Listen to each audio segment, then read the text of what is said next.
Let's talk a little bit about what we displayed at our booth. My company is called Pacific Journal Pad LLC. The product I make are journal lubricating pads. We make them in different sizes and shapes to fit the customer's needs. A journal lubricating pad serves the function of wiping oil onto the axle. So if you look at a railroad car, you'll see a journal box. It looks like this, and behind it would be a wheel. On these old railroad cars, the journal boxes have serviceable bearings in them. So you would flip a lid open. There's the end of the axle. There's a brass bearing, and then there's a keeper up top that keeps the bearing from going side to side, also called a wedge. And then there's a journal lubricating pad that sits in this little oil cellar down below. And the function is this pad wicks oil up to the top surface, and as this axle rotates, the oil is wiped onto the axle and carried up into the bearing. So this bearing rides on a film of oil. If for some reason that film of oil breaks down, gets disrupted, runs dry, then you have a babbitt-lined brass riding directly on steel.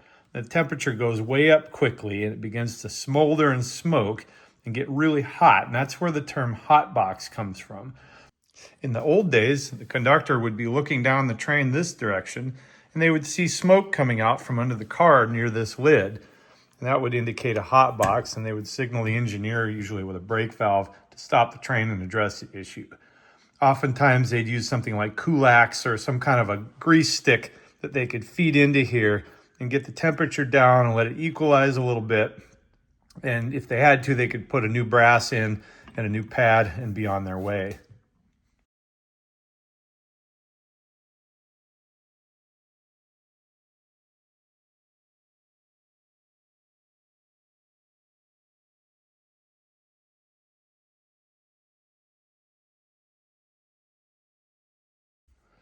My company, Pacific Journal Pad, sensed a need for these because at Mt Rainier Scenic, we could not find any more and no one would sell us spares.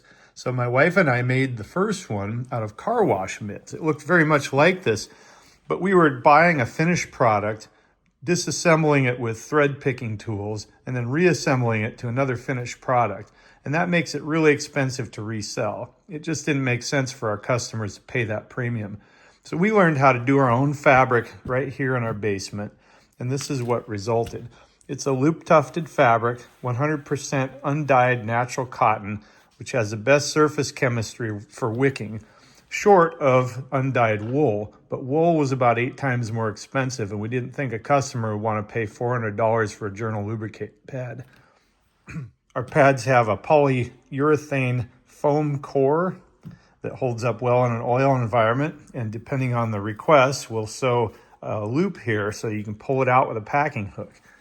You can see on this example, which is true to prototype, there's a corner you have to turn here, and it makes it easier. Sometimes you can jack the box up, pull the bearing out, let the box down, and that will open up more space to arm wrestle this thing in and out. Our customers range far and wide across the United States, Canada, and even the UK.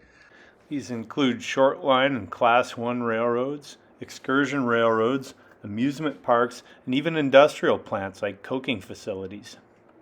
Before the days of journal lubricating pads, they used waste.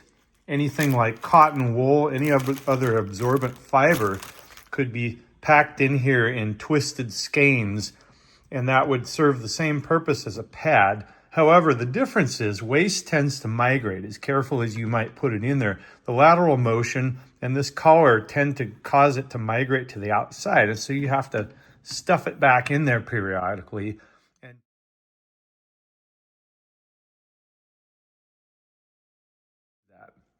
And those are some of the reasons why Class 1 railroads are very restrictive on using these on the line. In fact, some won't even let equipment run with those, so they'll require a flat car or trucking instead. There are some exceptions to that rule, but the people who do that usually have a good track record in the business and can be reliable. If you look closely at this pad and then at this one, you can see a family resemblance, and that's not by accident. When I dialed in the patterns to make these smaller pads for 15-inch gauge amusement park equipment, some of the patterns weren't quite right for the first try, and I ended up with extra pads that I couldn't sell. As a joke, I put popsicle sticks and a little face on the front, and the first sheep was born. These sheeps are genuine journal lubricating pad material, the same material that would go in a full-size rail car.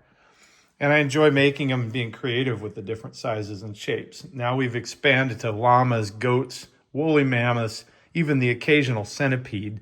I also do cows and other shapes that are similar size.